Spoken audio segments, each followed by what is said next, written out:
వి gold trusted gold buyers మీరు తాకట్టు పెట్టిన బంగారాన్ని విడిపించి ఈ రోజు ఉన్న మార్కెట్ ధరకు కొనబడను 7771077720. హీరో రాజశేఖర్ గారితో మీ అనుబంధం ఇప్పుడు ఎలా ఉంది? బాగానే ఉందండి, గుడ్ ఫ్రెండ్స్ అండి. మొన్న కూడా రీసెంట్గా నేను ఏదో ఫంక్షన్లో కలిశాను, జీవిత గారు వచ్చారు, కలిశాను, మాట్లాడాను. వీఆర్ గుడ్ ఫ్రెండ్స్ అండి, మాకేమీ ఫీలింగ్స్ అంటూ ఏం లేదు. గతంలో సాయి కుమార్ గారి వాయిస్ కోసం హీరో సుమన్, హీరో రాజశేఖర్ ఇద్దరు గొడవ పడ్డారు. సాయి కుమార్ గారిని మధ్యలో ఇబ్బంది పెట్టారు.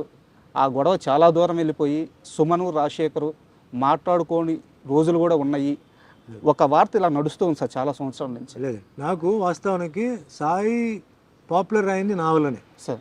ఆయన వాయిస్ ఇచ్చేటప్పుడు తమిళ డబ్బింగ్కి ఎవరెవరికో ఇచ్చేవారు, బట్ పాపులారిటీ వచ్చింది నా వల్లనే. సార్ నా సినిమాలు తర్వాత పికప్ అయ్యి ప్రతి సినిమాకి సాయి కుమార్, తర్వాత సాయి కుమార్ రాజశేఖర్కి, ఎప్పుడైతే రాజశేఖర్ వచ్చారో రాజశేఖర్కి చెప్పాడు. దాని తర్వాత ఏమైందంటే ఆయన హీరోగా పోలీస్ స్టోరీ కన్నడ సినిమాలు అవడంతో డబ్బింగ్లు తగ్గించేసాడు ఆటోమేటిక్గా. నాకు ఫోన్ చేసి, భయ్యా నేను చెప్పలేకపోతున్నాను ఎందుకంటే నాకు ఇట్లా షూటింగ్స్ అన్నీ వచ్చేసింది, సో ఇంకా మీరు ఎవరైనా చూసుకొని చెప్పేసరికి నేను ఒకటే చెప్పాను, సాయి ఇప్పుడు నేను నీతో మాట్లాడేది తెలుగే, తమిళ్ కాదు, సో నాకు ఆ భయం లేదు, నాకు నేను ఐ కెన్ మేనేజ్, నేను చేసుకోవచ్చు. It's up to the producer, అంటే క్యారెక్టర్ని బట్టి, టోన్ని బట్టి. ఇప్పుడు ఫర్ ఎగ్జాంపుల్ అన్నమయ్య ఉందండి, అన్నమయ్య సినిమాకి బాలుగారు మాట్లాడారు, ఎందుకంటే అటు పద్యాలు ఉన్నాయి. అవును, ఇట్లా కొంత డైరెక్టర్స్కి కొన్ని బ్రెయిన్లో కొన్ని ఉంటాయి, వాయిస్, ఆ క్యారెక్టర్స్, ఆ హెవీనెస్. సో నన్ను మాట్లాడమంటే నేను డెఫినెట్గా నేను మాట్లాడవచ్చు. అండ్ నాకు అంటే మాట్లాడితే ఏంటంటే అవార్డు వస్తుంది ఆ పిచ్చి నాకు లేదు. నాకు అవార్డు ఆల్రెడీ నాకు భగవంతుడు ఇచ్చేసారు ఈ ఇండస్ట్రీలో, ఇంకా అది కావాలని చెప్పి అట్లేం కాదు. బట్ సుమన్ మాట్లాడితే బాగుంటుంది, సుమన్ మాట్లాడితే ఆయన టేక్లో ఎలా మాట్లాడారో ఆ విధంగా ఉంటుంది, ఎస్పెషల్లీ ఇంగ్లీష్ వర్డ్స్ మిక్స్ అయ్యేటప్పటికి అన్నప్పుడు నేను చెప్తున్నాను. కొందరేమో లేదు సార్ వాయిస్ సాఫ్ట్గా ఉంది, కొంచెం దీనికి బేస్ వాయిస్ కావాలి సార్, మీరు చెప్పుకోండి అంటున్నాను. సో నాకు మైండ్ ఆ సైడ్లో పోవట్లేదండి, ఇది నా వాయిస్ ఇలా ఉండాలి, అలా ఉండాలి, ఇలా ఉండాలి, అలా కాదు. సో ఎప్పుడు నాకు రాజశేఖర్ గారికి అలాంటిది ఏం లేదు సార్, ఏదో అనుకోవడం తప్ప లేదు. మళ్ళీ అదే సాయి కుమార్ వచ్చేసి, భయ్యా నేను చెప్తాను సార్, భయ్యా నాకు చెప్పండి ఏదైనా పిక్చర్, మంచి పిక్చర్ క్యారెక్టర్ ఉంటే చెప్పండి, నేను టైం తీసుకొని వస్తాను, ఓకే ఎంతైనా మీరే నేను అది నాకు ఎందుకో గిల్టీగా ఫీల్ అవుతున్నానంటే, లేదు సార్ అలాంటి క్యారెక్టర్ వస్తే నేను చెప్తాను అయితే నేను, so you carry on with your work అని చెప్పేసి కన్నడలో ఆయన బిజీగా హీరోగా ఉన్నప్పుడని మేము డిస్టర్బ్ చేయలే అతన్ని. మరి రాజశేఖర్కి ఆయనకి ఏం జరిగిందో అదంతా నాకు తెలియదు. But myself, Sai Kumar, Rajasekhar openly we are all very good friends అండి. ఎవడో ఏదో చెప్పి ఏదో పడట్లేదు అది ఇది చెప్పడం తప్ప ఏం లేదు, వీఆర్ వెరీ హ్యాపీ. అండ్ ఒక యాంగ్రీ యాక్షన్ పోలీస్ ఆఫీసర్ రోల్లో మీరు ఒక సినిమా చేశారు, నేటి భారతం అనుకుంటారు తెలుగులో. ఆ సినిమా రిలీజ్ అయిన తర్వాత చాలామంది యువత పోలీస్ అవ్వాలి, డిపార్ట్మెంట్లో చేరాలి, దేశానికి సేవ చేయాలి, ఒక ఇన్స్పిరేషన్ ఇచ్చిన సినిమా అది. ఆ సినిమాలో మీ యాక్షన్ పీక్స్లో ఉంటుంది, సినిమా కూడా సూపర్ హిట్. అయితే నా క్వశ్చన్ ఏంటంటే సార్, మీకు ఒక గ్యాప్ వచ్చిన తర్వాత రాజశేఖర్ గారికి అంకుశం, మగాడు ఇలాంటి బ్లాక్ బస్టర్ మూవీస్ పడ్డాయి, కానీ యాక్చువల్గా సుమన్ కానీ ఆ లెగసీ అలాగే కంటిన్యూ అయి ఉంటే, ఆ బ్రేక్ కానీ రాకుండా ఉండుంటే, ఇప్పుడు రాజశేఖర్కి ఏవైతే సినిమాలు పడ్డాయో ఆ సినిమాలన్నీ సుమన్వే అని చెప్పి ఒక టాక్ ఉంది, మీ దాకా ఆ టాక్ వచ్చింది. ఇప్పుడు నేను సినిమా ఫీల్డ్కి సంబంధం లేనివాడు సార్. సినిమా యాక్టర్ అవుతా అని చెప్పి ఫిలిం ఇన్స్టిట్యూట్కి వెళ్ళా, సినిమా యాక్టర్ అవుతా అని చెప్పి ప్రొడ్యూసర్ని కలవడం, డైరెక్టర్ని కలవడం, ఈ పనికి నేను వెళ్ళా సార్. నన్ను బలవంతంగా సినిమా ఫీల్డ్ లాగా వచ్చారు తమిళ్ కిట్టు. ఇప్పుడు ఆస్పిరేషన్ ఉండేవాళ్ళు ఫిలిం ఇన్స్టిట్యూట్కి పోయి డ్రామాలు, ఆ రోజుల్లో డ్రామాలు చేయాలి, అది వేరే. నేను ఆ ఆస్పిరేషన్ లేదు, ఎందుకంటే నాకు బ్యాక్గ్రౌండ్ లేదు సార్, ఆ ఫీలింగ్ లేదు, యాక్టింగ్ తెలియదు, డాన్సింగ్ తెలియదు, ఏమి తెలియదు, ఓన్లీ కరాటే బ్లాక్ బెల్టే. అక్కడి నుంచి ట్రాన్స్ఫర్మేషన్ ఇంటూ అన్ యాక్టర్ అండి. సో ఒక ప్రొఫెషన్గా మెల్లిగా అది మారడం. దాని తర్వాత కూడా నాకు ఏంటంటే ఏమో కంటిన్యూ చేయాలా వద్దా అని ఎప్పుడు నాకు ఇదే, అంటే ఈ రొటీన్ వర్క్ చేయడం, మార్నింగ్ లేస్తే పరిగెత్తి వెళ్ళడం, డైలాగులు చెప్పడం, ఫైట్లు, ఇవన్నీ నాకు కొన్నిసార్లు కొంచెం బోర్ కొట్టేది. వేరే ఏం లేదు, ఇది హీరో ఉన్నప్పుడు అదే డైలాగులు, వేరే రైటర్స్ వేరే స్లాంగ్లో రాస్తారు, ముందుది వెనక్కి ముందు రాస్తారు, మ్యాటర్ ఒకటే. సో అట్లా కొన్నిసార్లు వచ్చింది. తర్వాత ఆఫ్టర్ 10 years తర్వాత స్టాప్ చేద్దాం అనేసరికి 10 సినిమాలు రావడం, ప్రెషర్తో ఒప్పుకోవడం, అట్లాగా నాకు 47 ఇయర్స్ నాకు కంప్లీట్ అయిపోయింది. అంతేగాని నెంబర్ 1 అయిపోవాలి, వాడు వస్తే నేను వదలకూడదు, లేకపోతే వాడెట్లా ఓవర్టేక్ చేస్తాడు అనేది నేను అనుకోలేదు. సార్ బట్ అప్పుడు టాక్ ఏంటంటే ఈ సినిమా సుమన్ చేయాల్సింది రాజశేఖర్ చేస్తున్నాడు, సార్ ఈ సినిమా సుమన్కి అట్లా టాక్ ఒకటి వచ్చింది. బట్ నేను దాని గురించి పెద్దగా, ఎందుకంటే ఛాలెంజెస్ తర్వాత వస్తూనే ఉంటారు సార్, మనమే ఉండాలి అనుకుంటే ఎట్లా. ఈరోజు మీరు అంటే కంపేర్ చేస్తే ఈరోజు హీరోస్ లిస్ట్ వచ్చేటప్పటికి చాలామంది ఉన్నారు. అవును, మనం ఎవరిని ఆపలేము, ఎందుకంటే ఆ ఫ్లో పోతూనే ఉంటుంది. మన లెవెల్ని మన స్టాండర్డ్ని ఇంప్రూవైజ్ చేసుకొని బెటర్ క్యారెక్టర్స్తో పోవడం తప్ప మనం వాళ్ళు రాకూడదు అని మనం బాధ పెట్టలేము. సో మనం వాళ్ళు కూడా ఈయన రాకూడదు అని చెప్పేసి ఆపడానికి లేదు. అంటే లేదు సార్, అంటే సుమన్ అనే వ్యక్తి ఏ రోజు కూడా అలా ఆలోచించిన మనిషి కాదు, అది అందరికీ తెలుసు. కాకపోతే ఇలాంటి ఒక టాక్ ఉందని మీకు చెప్పాలనే ఉద్దేశంతో ఈ క్వశ్చన్ అడిగాను. వచ్చింది, టాక్ వచ్చింది. సో అండ్ మీరు లైఫ్ గురించి మీ కెరీర్ గురించి మాట్లాడేటప్పుడు చాలా ఎక్కువ సార్లు దేవుడి ప్రస్తావన తీసుకొని వస్తారు. సో దేవుడిని మీరు చాలా బలంగా నమ్ముతారు. అయితే ఒక ఇంటర్వ్యూలో మీరు మాట్లాడుతూ నా పైన చేతపడి కూడా జరిగింది అని చెప్పి మీరు అన్నారు. సార్ మీ పైన జరిగిన అక్రమ కేసులు వాటి గురించి అన్ని వివరాలు అందరికీ తెలుసు. దాని నుంచి మీరు కడిగిన ఒక ముత్యంలాగా ఎలా బయటపడ్డారో కూడా అందరికీ తెలుసు. అయితే ఈ చేతబడి చేపించిన వ్యక్తులు ఎవరు సార్? అది తెలియదండి. ఇప్పుడు కూడా అది చాలా ఇండస్ట్రీలో కూడా ఇప్పుడు కూడా బిజినెస్, ఫిలిం ఇండస్ట్రీ తర్వాత వాటిలంతా ఇప్పుడు జరుగుతూనే ఉన్నాయి ఇప్పటికీ. కేరళలో చాలా ఫేమస్ చోటానికరే అని చెప్పి ఒక ప్లేస్ ఉంది సార్. అక్కడ ఈ చేతపడి చేసింది తీసేయడం చాలా మందికి తెలియదు. అంటే రకరకమైన మెథడ్స్, విచ్ క్రాఫ్ట్ అంటారు చూసారా, రకరకమైన ఇవి ఇంకా జరుగుతూనే ఉన్నాయి సార్. కేరళ వాళ్ళకి బాగా తెలుసు ఎట్లా దాన్ని ప్రయోగం చేయడం, ఎట్లా దాన్ని చేయడం, డల్ చేయడం, లేకపోతే మనస్పర్ధాలు తీసుకురావడం, అది ఇప్పుడు కూడా ఉందన్నమాట. అది అప్పట్లో నాకు అంటే కొందరు ఏం చెప్పారంటే కొంచెం టైంలో అంతా ఇది జరిగింది చెప్పేసరికి నేను కూడా తర్వాత అక్కడికి వెళ్ళిపోయి, అంటే వాళ్ళు ఏదో చేశారండి, ఏదో పూజ చేయాలన్నారు, ఏదో చేసాం, విడిపించాం, అయిపోయింది అన్నారు. ఓకే, అదేం నేను కాదు అని నేనేం చెప్పను. బట్ నేను ఏమి నమ్ముతానంటే నేను చెప్తున్నాను చూసారా, టైం అనేది, ఆ డెస్టినీ అనేది ఒక డిజైన్ పెట్టేసింది సార్. ఈ సంవత్సరం ఇది, ఈ సంవత్సరంలో ఈ నెల ఇది, ఈ నెలలో ఈ వారం ఇది, వారంలో ఈ రోజు ఇది, అది జరిగి తీరాలి, అది జరిగి తీరాలి సార్. అది నా ఎక్స్పీరియన్స్తో చెప్తున్నాను. మనం వేరే వాళ్ళ మీద చెప్పొచ్చు, వీడు తొక్కేసాడు, వీడు నొక్కేసాడు, వీడి వల్ల జరిగింది, వాడు. ఆ టైం అలా జరిపిస్తుంది, ఆ టైం కొందరితో చేయిస్తుంది. వాళ్ళకి చెయ్యాలన్న ఉద్దేశం లేదు, అది వాళ్ళ రాతే, అది వాళ్ళ రాతే, ఆ కర్మ, అదే కర్మ అనేది ఆ తప్పు చేయిస్తుంది అక్కడ. వాళ్ళు తర్వాత అనుభవించాలి. ఖచ్చితంగా సార్, ఖచ్చితంగా వాళ్ళు ఫ్యామిలీతో అనుభవిస్తారు. నాకు దెబ్బ తగిలిందంటే నా చేయి నొప్పి అండి, నా ఇంట్లో పిల్లలకు దెబ్బ తగిలితే ఏంటండి, వాళ్ళకన్నా నాకు నొప్పి ఉంటాడు. అది అలాగే రోగాలు రావడం, రోగాలు కూడా టైంని బట్టి సార్ వస్తుంది. మన బాడీలో ఫుల్ ఏంటంటే, అంటే నేను కొంచెం అస్ట్రాలజీ చదివాను సార్, మన బాడీలో ప్రతి part is connected to planet అండి సార్. ఏదో ప్రాబ్లం ఉంది అంటాడు డాక్టర్, అంటాడు నీకేమీ లేదు, నువ్వు బాగానే ఉన్నావా, నువ్వు ఎక్కువగా ఆలోచిస్తున్నావు, నీ రిపోర్ట్స్ అని బ్రహ్మాండంగా ఉంది అంటాడు. కానీ అతనికి సరిగా లేదు, రాత్రి నిద్ర పట్టట్లేదు, శ్వాస సరిగా రావట్లేదు, ఏదో అంటాడు. అన్డయాగ్నోజబుల్ డిజీజ్ అంటారు. వాడి కష్టం వాడికి ఒక్కడికే తెలుస్తుంటుంది, వాడికే తెలుసు. అదే దట్ ఈస్ టైం. అలాగే బాగా తాగుతాడు సార్ వీడు, ఉదయం మధ్యాహ్నం సాయంత్రం కూడా తాగుతాడు, 10 సంవత్సరాల నుంచి తాగుతున్నాడు, కానీ ఇంకా బ్రహ్మాండంగా ఉన్నాడు అంటారు. అది టైం. అంటే ఆ గ్రహాలు, లోపల ఉన్న గ్రహాలు అంత బలంగా ఉంటాయి సార్. యాక్సిడెంట్ జరుగుతాయి సార్, అయిపోయాడు అనుకుంటాం, బ్రతికిపోతారు, తిరిగి వస్తాడు. కొందరు నుంచి అలా పడిపోతారు.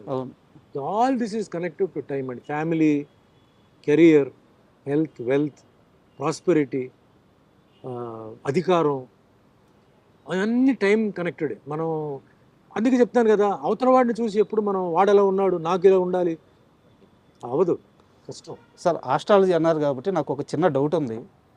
అంటే మీకు గురుడి స్థానం చాలా బలంగా ఉంది, బుధ గురు, అంటే నాకు కొంత అవగాహన ఉంది, అందుకని అడుగుతున్నాను. మీ జాతకం ప్రకారం బుధ స్థానం, గురు స్థానం చాలా బలంగా ఉంది. అండ్ మీకే తెలియకుండా చిన్నప్పుడు ఒక ఆర్ట్ ఫామ్ నేర్చేసుకున్నారు, మార్షల్ ఆర్ట్స్. అంటే గురుగ్రహం బలంగా ఉన్న వాళ్ళకి ఆర్ట్స్ వచ్చేస్తాయి. ఖచ్చితంగా మీ జాతకంలో మీరు ఇండస్ట్రీలోకి ఒక ఆర్ట్ వైపు రావాలని రాసిపెట్టి ఉండాలి, కానీ మీ జాతకంలో అది లేదంట. అవును, ఎలా సార్ ఇది పూర్తిగా విరుద్ధంగా ఉంది? అదే పైవాడు అండి, ఇక్కడే వస్తుంది. ఇప్పుడు అన్నిటికన్నా శక్తి అనేది మహాశక్తి సార్. ఆ శక్తి ఏంటంటే ఇప్పుడు మనిషి జాతకం రాస్తాడు సార్, జాతకాన్ని కూడా ఉల్టా తిప్పగలిగే శక్తి పైవాడు సార్. ఓకే. చాలామంది జాతకం చెప్తారు సార్, ఆ డెత్ అనేది ఎవడైనా కరెక్ట్గా చెప్పగలుగుతాడా? లేదు. చెప్పలేడు. అదేంటి వాడి జాతకం అయిపోయింది కదా, వాడు ఇంకా వాడు ఉన్నాడు ఏంటి, ఇంకా వాడు తిరుగుతున్నాడు ఏంటి అంటారు. పైవాడు అదే మిరాకిల్. మిరాకిల్ మీనింగ్ ఏంటంటే అది, వాడికి టైం అయిపోయింది. ట్రాజెడీ మీనింగ్ ఏంటి, అదేంటి అప్పుడే చనిపోయాడు, పాపం చిన్న వయసు, వాడికి ఇంకా మంచి భవిష్యత్తు ఉంది కదా, జాతకంలో అలా లేదు కదా. కర్మ. పెళ్ళి అయిన తర్వాత అన్ని జాతకాలు చూసి పెళ్లి చేస్తారు సార్ కదా. అవును. మ్యాచ్ అయిందా లేదా అని. అవును, చాలా చూస్తారు. ముహూర్తాన్ని బట్టి టైం తాళి కడతారు. అవును. ముహూర్తానికి ఫస్ట్ నైట్ పంపుతారు, అన్నీ పంపుతారండి. ఎందుకు విడిపోతున్నారండి? పెద్ద పెద్ద వాళ్ళు చీప్గా చూడరు కదా జాతకాలు. అవును. పూర్వజన్మ కర్మ. కర్మ. ఆ పూర్వజన్మ కర్మలో బ్యాలెన్స్ ఉంటుంది, అది బెండు తీస్తుంది. ఎట్లా? పిల్లల ద్వారా. ఎవడైతే తప్పు చేసాడో వాడేమనుకుంటాడు, నన్ను ఎవడేం పీకలేడు, నేను అది చేశాను ఇది చేశాను, వాడిని మోసం చేశాను అనుకుంటాడు.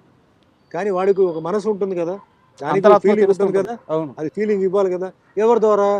పిల్లల్ని బెండి తీస్తే వాడు ఏడుపుతాడు, లేదా వాడు ఏడవడు. సో కర్మ, ఆ కర్మ సిస్టమ్ అండి. You get what you give అంటారు. You give happiness, you get happiness. You give sorrow, you get sorrow. So ఆ కర్మ సిద్ధాంతం అక్కడ ఏంటంటే అది బుక్లో ఎంటర్ అయిపోతుంది. మీరు ఏ తప్పు చేసినా అది ఎంటర్ అయిపోతుంది. ఎప్పుడు ఇవ్వాలి, ఏ విధంగా ఇవ్వాలి, ప్లేట్లో ఇవ్వాలా, ఆకులో ఇవ్వాలా, ఎట్లా ఇవ్వాలి అనేది డిసైడ్ చేసి మీ కరెక్ట్ టైంకి పెడుతుందండి. సార్, మీ జైలు జీవితం గురించి, ఆ పరిస్థితుల గురించి మీరు చాలా ఇంటర్వ్యూలో మాట్లాడారు. నేను వాటి లోతుల్లోకి వెళ్ళట్లేదు సార్. ఆ అంశం మీద నాకు రెండు క్వశ్చన్లు ఉన్నాయి, ఇప్పటి వరకు ఎవరు అడగలేదు.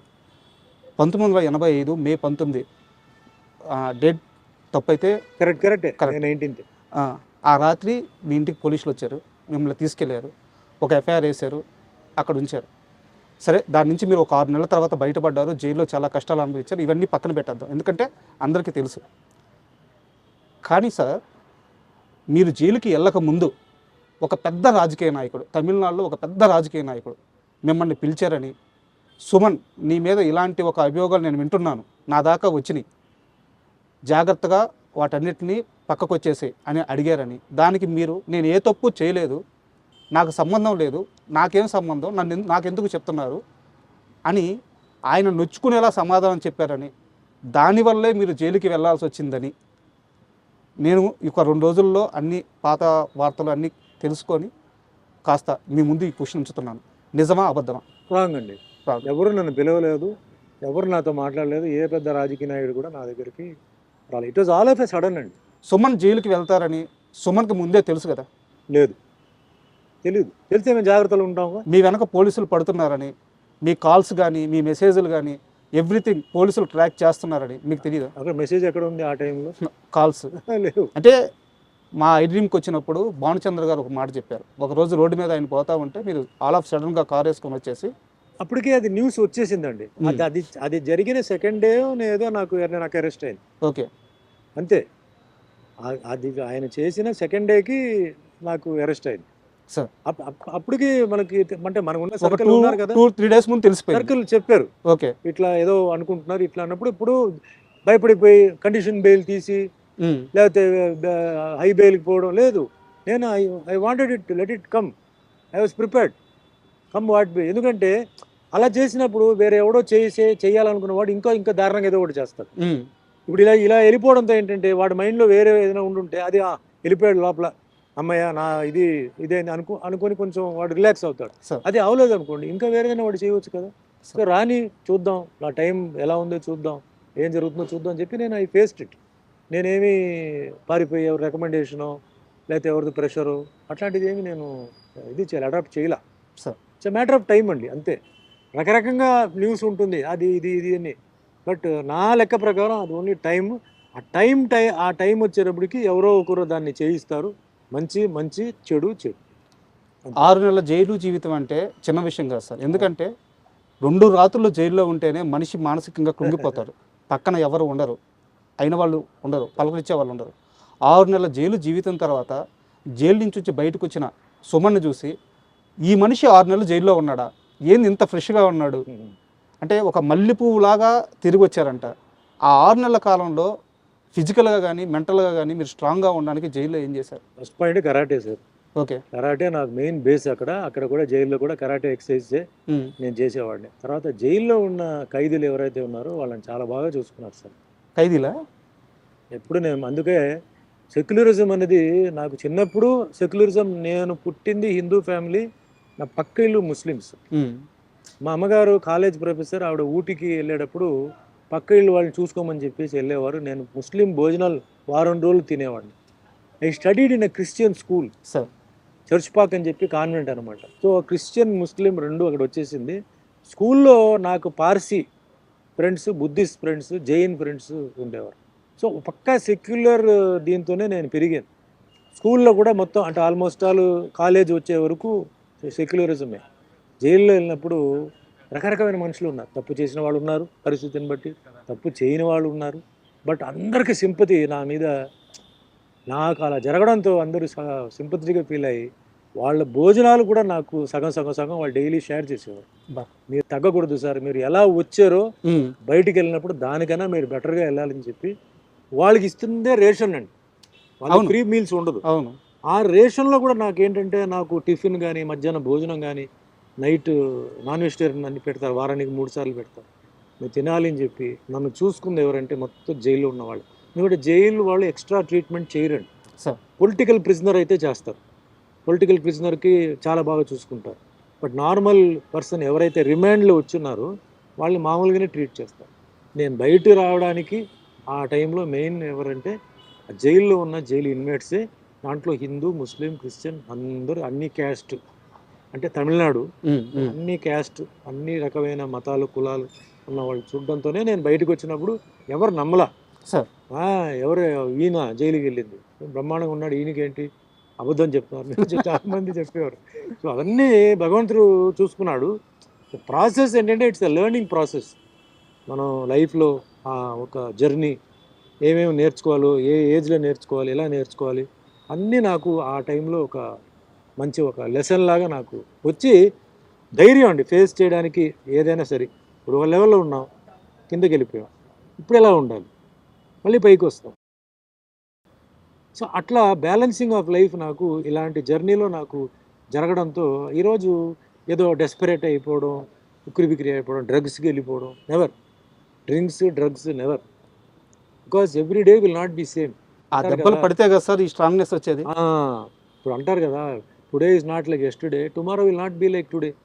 సో అది మైండ్లో కొన్ని అలా ఫిక్స్ అయిపోతే మళ్ళీ ఎవడేం పీకలేడు సార్. 35 సంవత్సరాలుగా ఆ కేసు నుంచి మీరు బయటకు వచ్చేసారు, కానీ 35 సంవత్సరాలుగా ఎక్కడో దగ్గర ఆ ప్రస్తావన వస్తుంది. ఏదో ఒక సమయంలో అందరూ నమ్మిన కొత్త తరానికైనా సరే ఆ రోజు సుమన్ ఆ తప్పు చేయలేదని మళ్ళీ కొత్తగా వాళ్ళు తెలుసుకోవాల్సి వస్తుంది.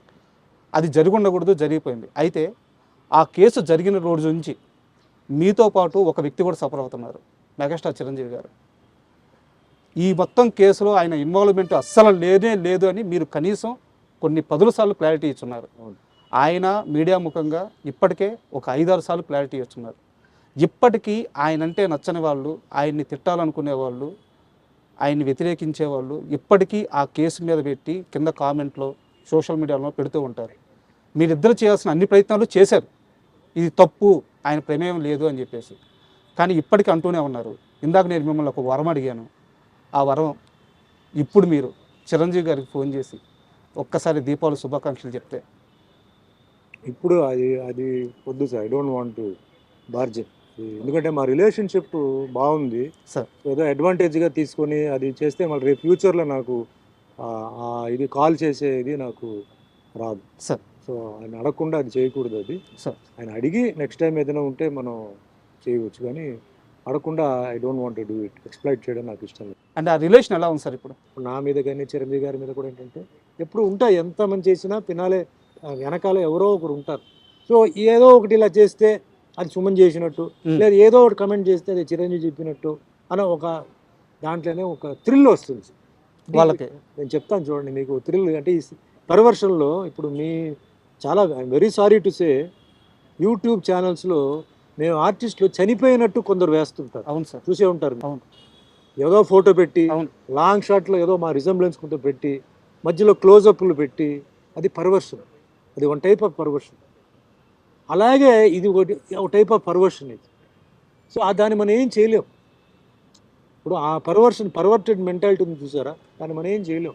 కానీ ప్రాసెస్లో ఏమవుతుందంటే చాలామంది బాధపడతారు, చాలామంది షాక్ తింటారు, చాలామంది అభిమానులు తట్టుకోలేకపోతారు. వాళ్ళు ఫోన్ చేసి మాకు అడుగుతుంటారు, సార్ ఏదో న్యూస్ వచ్చింది ఇట్లా అంటే వేరే హీరో మీకు తెలుసు కదా జరిగిందా సార్ అట్లా అంటారు. అదేంటి వాళ్ళు అంటారు అంటే ఛానల్ చూడండి, మెయిన్ టీవీ ఛానల్స్ చూడండి అంటే ఛానల్స్లో రాలేదు సార్ అంటే ఉండండి అని చెప్పి మళ్ళీ మేము ఎంక్వైరీ చేసి లేదు అదేంటి సార్ టీవీలో అట్లా చేస్తారేంటి అని బొమ్మ వేసి బాడీ చూపించంటే మీరు సరిగా చూడండి అయ్యా అది బాడీ ఎవరిది, అది ఏంటది, ఫోటో ఉండొచ్చు కట్ షాట్ అది, అవును, ఈ ఫోటో అది బాడీ, పాపం వీళ్ళు తెలియదు ఎడిటింగ్. అవును. అట్లా చాలా జరుగుతున్నాయి.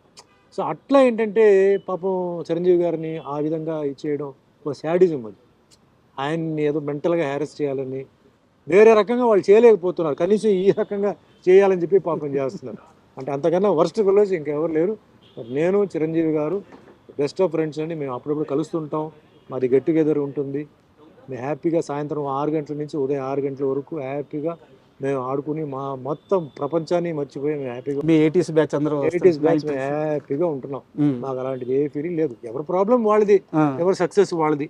బట్ అక్కడ మటుకు ఏంటంటే వీఆర్ ఆల్ వన్. నేల మీద కూర్చుంటాం, పాటలు పాడతాం, డాన్స్ ఆడతాం. రజనీ గారు వస్తారు, అందరూ జాకీ ష్రాఫ్ వస్తారు, భానుచందర్, మలయాళం ఆర్టిస్ట్ శరత్ కుమార్ అందరూ వస్తారు. మాది వేరే. అది అక్కడ డబ్బు సక్సెస్ అదంతా ఉండదు. ఆ ఇయర్లో ఎవరైతే ఉన్నారో ఆ గ్రూప్ అనమాట. అట్లా. అండ్ మీరు ఇందాక ఈ యూట్యూబ్ ఛానల్స్ గురించి వాటి గురించి ఇప్పుడున్న జర్నలిజం గురించి ఒక మాట తీశారు కాబట్టి ఈ మధ్యకాలంలో మీరు సినిమా ప్రెస్ మీట్లు గమనించుంటారు. మనకి వేరే రాష్ట్రాల నుంచి వచ్చిన హీరోలను పట్టుకొని మీరు హీరో మెటీరియల్ కాదు అని చెప్పడం, ఒక హీరోని పట్టుకొని ఉమ్నైజరా అని అడగడం, అంటే వాళ్ళ మనోభావాలు, వాళ్ళ ఆత్మస్థైర్యం, వాళ్ళ ధైర్యం అన్నీ దెబ్బతినేలాగా జర్నలిస్ట్ ప్రెస్ మీట్లో క్వశ్చన్స్ అడగడం మీ దాకా వచ్చుంటాయి అనుకుంటున్నాను. వచ్చింది. మీరు చూసిన సినీ జర్నలిజం ఎలా ఉండేది, ఇప్పటి సినీ జర్నలిజం ఎలా ఉంది? మేము అప్పుడు 75, 85, 95 సార్ అప్పుడు దాకా ఏంటంటే ఎల్లో జర్నలిజం ఉండేది సార్. ఎల్లో జర్నలిజం ఏంటంటే కొన్ని బుక్స్ దీనికోసం ప్రింట్ అయ్యేది. అది ఎక్కడ ప్రింట్ అవుతాయో తెలియదు, మార్కెట్లో ఉంటాయి. సెక్షువల్ స్కాండల్స్, ప్రొడ్యూసర్కి డైరెక్టర్కి ఏదో గొడవ, తర్వాత హీరోయిన్కి ఏదో పెళ్ళి అయిపోయిందని, లేకపోతే ఏదో ఇట్లాంటివన్నీ వచ్చేది. అది దానికి ఒక మార్కెట్ ఉండేది. అది కొనుక్కునేవారు చాలామంది. అది నిజం అనుకొని మళ్ళా సార్ ఆ ఫొటోస్ కూడా ఏంటంటే తలకాయ కట్ చేసి పెట్టడం.